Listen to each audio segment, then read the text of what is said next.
Bonjour à tous, je suis Florence, énergéticienne et praticienne en hypnose transpersonnelle, qu'on appelle aussi hypnose spirituelle ou régressive, et je vous souhaite la bienvenue sur mon podcast Flow de l'âme. Alors ce podcast, j'ai envie que ce soit un peu comme une soirée entre amis où on papote, où je vous livre mes questionnements, mes réflexions, en vous partageant ce que j'ai pu comprendre au travers de mes lectures, de ma vie perso et puis également de ma vie pro avec mes séances d'hypnose transpersonnelle. Je vais y parler de sujets qui tournent autour de la spiritualité, du développement personnel et je vais essayer de le faire avec humour, légèreté et simplicité. Alors si ça vous tente, prenez une bonne tasse de thé ou un petit verre de vin et c'est parti, papotons. Bonjour et bienvenue dans ce nouvel épisode. Aujourd'hui, j'aimerais vous parler d'un concept que vous connaissez sûrement puisqu'on en parle beaucoup dans le monde de la spiritualité et les médiums y font souvent référence. Je veux parler des familles d'âmes. Alors, avant de parler des familles, je vais d'abord vous rappeler la naissance d'une âme. J'en ai parlé dans l'épisode de 14 sur le plan d'incarnation que je vous invite à écouter où j'explique plus en détail, mais là je vous refais un petit résumé rapide, vraiment très rapide et condensé. Alors, il y a d'abord la source. C'est le tout, l'origine de tout, Dieu. De la source, de Dieu, naissent les étincelles. Ces étincelles ne sont que pur amour, l'amour inconditionnel. Si l'étincelle décide de s'incarner, elle va devenir une âme et elle va se choisir une vibration, une identité vibratoire. Et cette identité, elle va la trouver au sein d'une famille d'âmes. Une fois qu'on a choisi notre identité, on détermine, avec nos guides et notre famille d'âmes, notre plan d'incarnation. Le but, l'objectif, est de servir la source, d'œuvrer pour la source. Sauf que quand on s'incarne, il y a le fameux voile de l'oubli. Et le jeu, pas toujours simple, est de nous reconnecter à l'essence de notre âme, de nous souvenir de notre identité vibratoire. Cette notion de famille d'âme est née il y a très longtemps puisqu'on la retrouve dans le chamanisme ancestral ou aussi l'hindouisme ancien, mais on ne parlait pas de famille, on n'avait pas ce mot-là dessus, on parlait plutôt d'esprit totem, de clan d'âmes ayant un rôle ou une mission en commun. Ce qui est un peu la même chose. La première à avoir parlé des familles d'âmes, c'est Diane Leblanc en 2009. Elle aurait canalisé ce concept lors d'une séance de channeling. Elle en a publié un livre qui s'appelle « Bienvenue dans la 5e dimension » où elle y présente 5 grandes familles. Un peu plus tard, Marie-Lise Labonté, dans son livre « Les familles d'âmes », l'a enrichi et classifié en 12 familles. Alors, c'est vrai que je suis pas forcément fan, c'est pas le bon mot, mais je suis pas forcément en accord avec ces concepts. Pas seulement celui-là d'ailleurs, mais en général, ça me gêne toujours quand on classifie les choses parce que je trouve toujours assez réducteur de mettre des gens dans des cases. On est une âme en fait, et une âme ne rentre pas dans une case. Elle est multidimensionnelle. Mais sur Terre, on est humain et en tant qu'humain, on a besoin justement de classifier, de s'identifier, de mettre des images, des représentations sur des choses qu'on a du mal à comprendre. Quand on parle de famille d'âmes, pour moi, ce sont des âmes qui ont la même vibration, la même couleur vibratoire. On se les imagine comme des personnes, mais ce sont des vibrations, c'est de l'énergie. C'est comme l'image de Dieu avec sa barbe blanche, cette représentation, elle est plus facile à comprendre, mais Dieu, la source, c'est pas une personne, c'est une vibration, la vibration de l'amour la plus haute qui soit. Donc, notre âme va se choisir une famille en fonction de la vibration qui l'attire. Si je devais ramener ça à un mot terrestre, je dirais qu'elle choisit son identité. Et en tant qu'être incarné, cette identité est ce qui nous anime, c'est notre nature profonde. Mais attention, ce n'est pas notre personnalité. La personnalité, elle se construit et elle change durant toute notre vie. Elle se construit de par notre héritage biologique, de nos attachements, de nos expériences, etc. La personnalité, avec le corps physique, sont comme des outils finalement qui permettent à l'âme de vivre pleinement son plan d'incarnation. Ils lui permettent d'évoluer, de transcender et de retrouver son essence profonde. L'essence de l'âme, c'est sa vibration. Et quand elle vient s'incarner, sa vibration, c'est un peu la mission qu'elle s'est donnée pour servir la source sur Terre. En choisissant sa famille d'âmes, elle choisit les grandes lignes de sa mission, la fameuse mission de vie. Et là aussi, je suis pas trop fan sur cette notion qui est souvent mal perçue. On en arrive parfois même à des concours de qui a la plus belle mission de vie, qui est l'élu, parce qu'on trouve que c'est hyper stylé d'avoir une mission de vie de médium, par exemple. Mais c'est pas ça, hein, j'y reviendrai tout à l'heure, mais la mission de vie, d'abord, c'est pas notre métier. Ça peut, mais c'est pas forcément, mais c'est autre chose, ça va bien, bien au-delà de ça. Pour une âme, sa mission de vie va agir sur 2 plans. Le plan individuel et le plan collectif. Le plan individuel pour l'aider à grandir et à évoluer, et le plan collectif pour aider les autres à grandir et à évoluer. C'est ça, servir la source. C'est tout simple en fait. En s'incarnant, notre personnage doit se reconnecter à la vibration de son âme, à sa mission de vie. Il doit se reconnecter à sa nature profonde. Et comment on reconnaît sa nature profonde ? Quand on est pleinement aligné, sans peur. Quand on ressent la joie pure, la paix profonde, quand on se sent à sa juste place. Et quand on s'incarne, on choisit de s'incarner avec des âmes qui font partie de notre famille. Et ce ne sont pas forcément les mêmes que notre famille terrestre. D'ailleurs, en séance d'hypnose transpersonnelle, après l'exploration de vie, je demande toujours à la conscience supérieure les liens d'âme qu'il y a entre le consultant et sa famille terrestre. Et c'est très rare que toute sa famille terrestre soit sa famille d'âme. Parfois, c'est juste un enfant ou un parent. Mais souvent, en revanche, on se réincarne avec les mêmes. Si votre mère fait partie de votre famille d'âme, par exemple, elle s'est déjà incarnée avec vous à plusieurs reprises, soit en tant que mari, enfant ou simplement ami. En tout cas, tout ça pour dire que, même si je suis pas fan à 100%, je trouve quand même intéressant de vous expliquer les différentes familles d'âme aujourd'hui parce que je trouve qu'elles ont le mérite de nous aider justement à prendre conscience de notre essence véritable. Alors, je vais reprendre les familles telles que Marie-Lise Labonté les explique dans son livre, mais avant de commencer, je vais juste vous rappeler une chose très importante. Une âme, quand elle s'incarne sur Terre, elle a une polarité, l'ombre et la lumière. Elle peut choisir de s'incarner dans l'ombre ou dans la lumière, et il n'y a ni bien ni mal, il n'y a que des expériences qui nourrissent et font grandir l'âme. Et comme elle dispose du libre arbitre, elle peut très bien avoir choisi la lumière dans son plan d'incarnation, mais elle l'aura oublié en s'incarnant, et finalement, dans sa vie terrestre, elle choisira l'ombre. C'est important de le rappeler parce que vous allez voir que dans les familles d'âmes, on pourrait penser qu'elles n'œuvrent que dans la lumière, mais pas du tout. À chaque fois, il y a les deux. Et autre point important et qui est compliqué parfois à comprendre, c'est que votre mission de vie, votre famille d'âmes ne sont pas nécessairement liées à votre métier, comme je le disais tout à l'heure. C'est vraiment votre vibration intérieure, ce qui vous anime profondément. Par exemple, si vous êtes médecin et que dans la famille, on est médecin de père en fils, mais que vous, votre rêve secret, c'est plutôt de cultiver des légumes bio, vous ne faites pas partie de la famille des guérisseurs. Votre mission, elle peut s'exprimer à travers votre métier, bien sûr, mais c'est surtout dans la façon dont vous l'exercez, c'est-à-dire avec amour, mais elle s'exprime aussi à travers vos passions, vos convictions ou tout simplement votre façon d'être. Par exemple, si vous travaillez comme caissière dans une supérette de quartier et que dans votre quotidien, vous aimez écouter les gens, vous les aidez à aller mieux, rien que par votre écoute et votre bienveillance, eh bien vous faites probablement partie de la famille des guérisseurs. Vous n'avez pas un métier thérapeutique, mais de par votre attitude au quotidien, vous apportez de l'aide par votre écoute sincère et l'amour que vous portez à l'autre, sans même vous en rendre compte. Donc, à vous de voir ce qui résonne en vous. Et justement, pour voir ce qui résonne en vous, passons maintenant en revue ces fameuses familles d'âmes.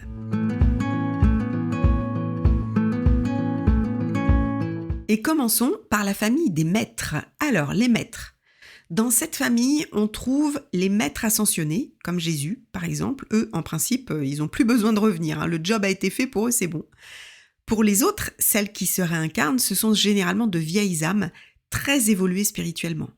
Sur Terre, ce sont des personnes qui initient le mouvement, qui ouvrent un chemin, des meneurs, avec beaucoup de charisme et une autorité naturelle qui leur donne un certain pouvoir sur les autres. Leur mission est d'éveiller les consciences, d'aider les âmes à se souvenir, de transmettre des enseignements spirituels, les lois universelles, etc. Ce sont des guides, en quelque sorte, comme, je ne sais pas si vous connaissez, mais je le cite quelquefois, comme Sadhguru ou Amma, la fameuse Amma qui fait des câlins avec amour. Voilà. Mais s'ils ont choisi l'ombre, eh bien, ce sont des gourous, mais plutôt à la sauce Raël, qui manipulent et qui abusent. qu'on retrouve en politique chez de nombreux dirigeants dans le monde. Et pour donner un exemple concret, le premier qui me vient à l'esprit, c'est Hitler. Alors j'en sais rien, je m'avance et peut-être que non, pas du tout. Il faisait pas du tout partie de la famille des maîtres.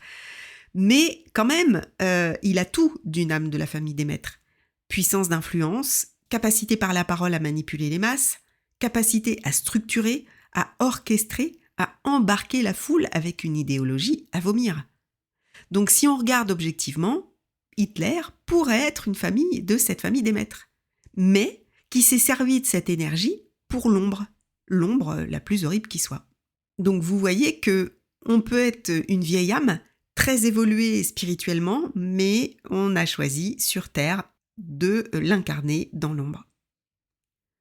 Passons maintenant à la famille des guérisseurs. Alors ça, c'est une super grande famille qui s'est scindée en sous-familles qu'on abordera après. Pour les guérisseurs, vous l'aurez deviné, ce sont ceux qui portent l'énergie de la guérison dans leurs mains et dans chacune de leurs cellules. Ils la portent en eux et ils la canalisent. Leur mission est donc de guérir, de soulager, de réharmoniser, d'écouter. Ils soignent l'invisible, les blessures qui se voient et celles qui ne se voient pas. Ce sont des personnes qui sont très empathiques, qui aiment aider, soulager, écouter, c'est l'aide à l'autre sous toutes ses formes. Donc évidemment les magnétiseurs, les énergéticiens, mais aussi tous ceux qui œuvrent pour la guérison, dans l'aide à l'autre. Souvent d'ailleurs, ceux qui pratiquent une forme de médecine comme les kinés ou les infirmiers par exemple, ils sont guérisseurs. Ils ont cette énergie de guérison dans les mains, mais ils n'en ont pas conscience. Mais quand ils posent la main sur vous, vous le sentez.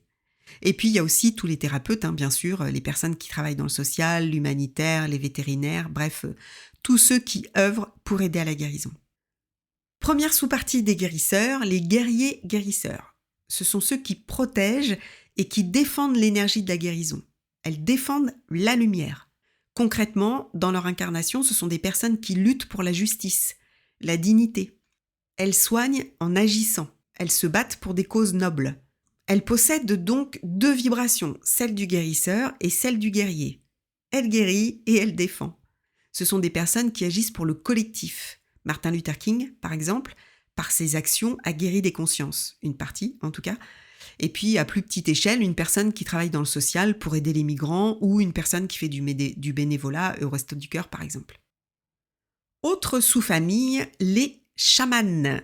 Ceux qui aident la planète et tous ses éléments à vivre une guérison, à aligner leurs vibrations. Le chaman, il fait le lien entre l'invisible et notre dimension, toutes les dimensions même. Il guérit les âmes, incarnées ou pas. Il est relié à tous les éléments et il est hyper connecté à tout le vivant, les animaux, la nature, les minéraux et puis bien sûr aux esprits, aux traditions ancestrales, à l'énergie du son. Il est capable de voir, entendre et sentir ce que les autres ne perçoivent pas.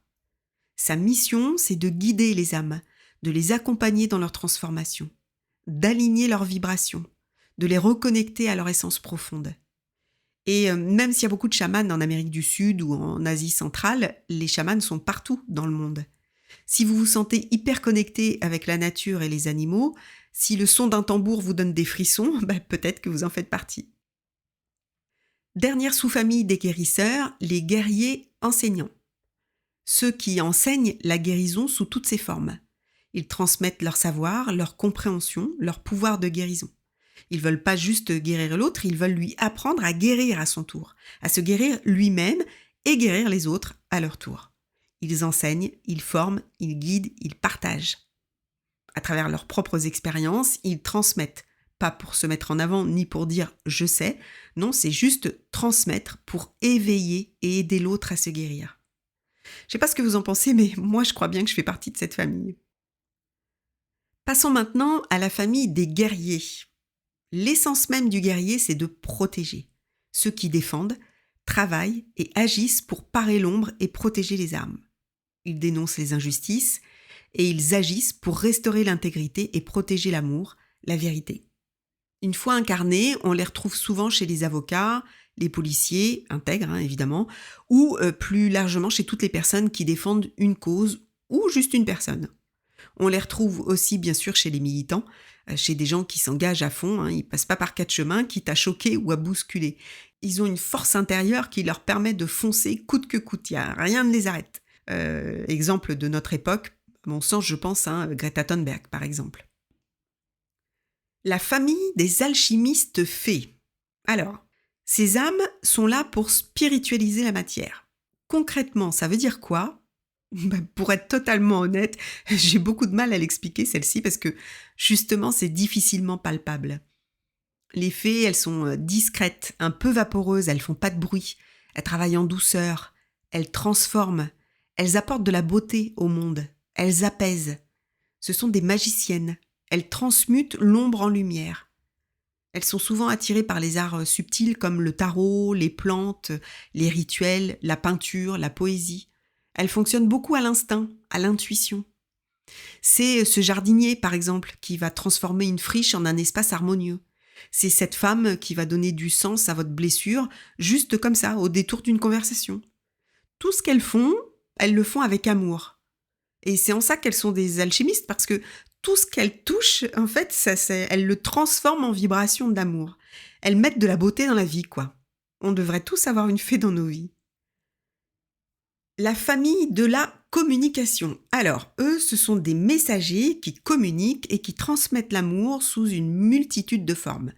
L'art, la chanson, les écrits, le théâtre. Là, c'est assez simple, hein. Leur nature profonde, c'est de transmettre l'amour par l'écriture, le dessin, le chant, la parole, peu importe, mais c'est à travers leur art qu'ils aident à ouvrir les consciences et à les reconnecter à l'amour. Là, c'est assez facile de donner des exemples d'incarnation, tous les écrivains, auteurs, conférenciers, chanteurs, journalistes. Alors attention, bon, je vais pas donner de nom, mais pas tous, des journalistes conscients, hein, donc il y en a pas beaucoup. Et puis aussi des podcasteurs, par exemple. En fait, toute personne qui met du sens et qui transmet l'amour dans ses paroles. Patrick Sébastien. Non, je plaisante. Non, c'est une mauvaise blague, c'est nul. La famille des enseignants. Ces âmes enseignent tout ce qui peut être enseigné. Elles possèdent et transmettent le fluide de la connaissance et en sont les gardiennes. Elles apprennent, puis transmettent et partagent leur savoir. Elles éveillent les consciences. Elles ont accès aux informations utiles pour éclairer notre chemin spirituel. Dans la matière, ces personnes transmettent leur savoir. Elles enseignent avec passion et amour. Ça peut être un prof, mais aussi un papa qui transmet avec amour à ses enfants. Les passeurs, les fameux passeurs d'âmes, ça c'est la famille qui est très à la mode en ce moment et qui plaît beaucoup dans le monde de la spiritualité. Mais passeurs d'âmes, ce n'est pas que faire passer des âmes errantes dans la lumière, c'est bien plus que ça. Alors déjà, ils sont guidés par l'amour, c'est vraiment ce qui les nourrit profondément. Et la mission, c'est d'assister, d'aider par exemple les passages de l'enfance à l'adolescence, le passage de la mort, d'un emploi à un autre, mais aussi le passage de moments difficiles dans une vie comme une dépression par exemple. Ils écoutent, accompagnent, soutiennent. Ils guident à travers l'ombre pour nous aider à retrouver la lumière. Alors évidemment, les passeurs d'âme, spirituellement parlant, souvent c'est des médiums, hein. Et puis aussi les accompagnements de fin de vie par exemple, ou les doulas, qui est plutôt pour la naissance, les psychothérapeutes, et puis voilà, comme je l'ai dit tout à l'heure, bien sûr les médiums. Les initiateurs de conscience. Bon, alors là, on va toucher à un truc qui est quand même un peu touchy, je vous le dis tout de suite. Les âmes de cette famille sont celles qui viennent sur Terre, mais qui repartent rapidement et souvent de façon dramatique. L'objectif étant de réveiller les consciences, mais pas en douceur, plutôt même de façon violente. Elles initient le mouvement, la solidarité, l'amour.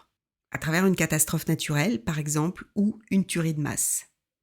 Ouais, je vous l'avais dit, c'est très très touchy.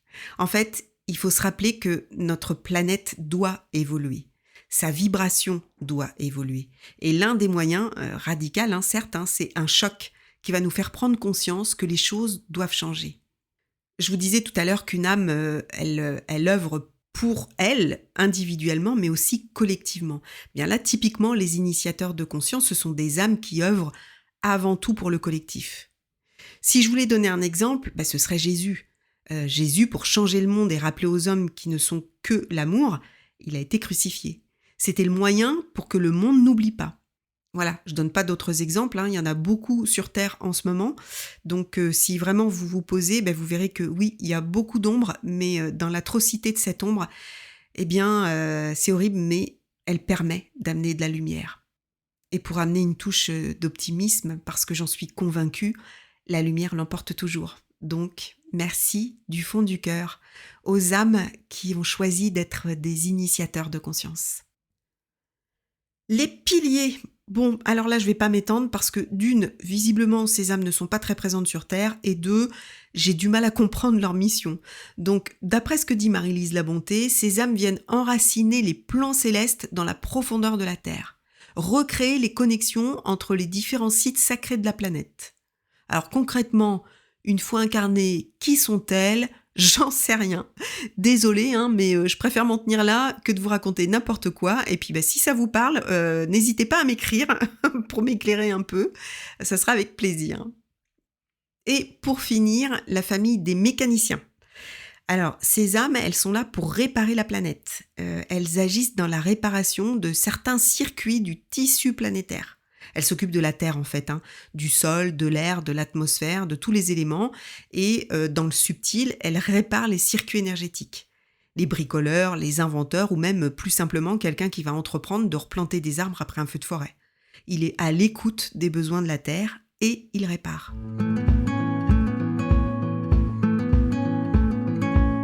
Et voilà, ouf, c'est fini. Alors, j'ai pas donné d'exemple d'âme qui agit pour l'ombre dans chaque famille parce que sinon l'épisode va durer 3 heures. J'ai pris le parti de choisir que le joli et que la lumière. Il y a déjà assez d'ombre comme ça. Alors maintenant, comment reconnaître à quelle famille vous appartenez ? Parce que oui, peut-être que, comme moi, vous allez vous reconnaître dans plusieurs familles. Marie-Lise Labonté dit qu'on ne peut appartenir qu'à une famille pour toutes nos incarnations. Moi, j'en suis pas convaincue du tout. J'aurais tendance à penser que par nos multiples incarnations, et pas seulement sur Terre, hein, on a pu changer de famille d'âme. Et dans notre incarnation présente, il nous reste des mémoires. Et c'est pour ça qu'on peut se sentir proche de plusieurs familles, en fait. Même s'il y en a une, je pense, qui se détache de plus. Donc oui, vous pouvez vous reconnaître dans plusieurs familles différentes, mais effectivement, il y en a forcément une qui va plus vous parler qu'une autre. Par exemple, je suis énergéticienne, donc forcément, et magnétiseuse, donc oui, forcément que je me reconnais dans la famille des guérisseurs, mais je me reconnais plus dans la famille des guérisseurs enseignants, parce que c'est vraiment ce qui m'anime le plus, en fait. Et je le vois, j'en reparle parce que ça m'a tellement marqué cette retraite que j'ai faite avec ma fille et accompagner ces 3 belles âmes, là, franchement, ça m'a tellement animée que oui, là, j'ai aucun doute en fait. Je fais partie de cette famille. Et puis ce que je fais aussi, par exemple, à travers ce podcast, hein, ou quand j'ai écrit mon livre, ou encore quand je fais des séances d'hypnose transpersonnelle, je transmets, je guide pour aider l'autre à guérir. Et comme je le disais tout à l'heure, c'est pas forcément en lien avec votre métier, c'est ce qui vous anime, ce qui vous fait vibrer profondément, ce qui vous met en joie, ce qui vous fait dire que oui, je suis à ma place dans ce monde, je fais exactement ce que je suis venue faire. Parce que nous ne sommes pas là pour rien. Identifier sa famille d'âme peut offrir une meilleure compréhension de soi, de ses aspirations profondes et de sa mission de vie. Alors si j'ai pu vous aider en faisant cet épisode à comprendre ce que vous êtes venu faire ici, à vous reconnecter à votre essence profonde, à votre âme, eh bien, j'ai rempli un peu ma mission. Et voilà, c'est la fin de cet épisode. Je vous remercie pour votre écoute de plus en plus nombreuse. Donc ouais, vraiment, ça me touche beaucoup. Je vous remercie. Je vous dis à la semaine prochaine pour un nouvel épisode. Et comme d'habitude, prenez bien soin de vous.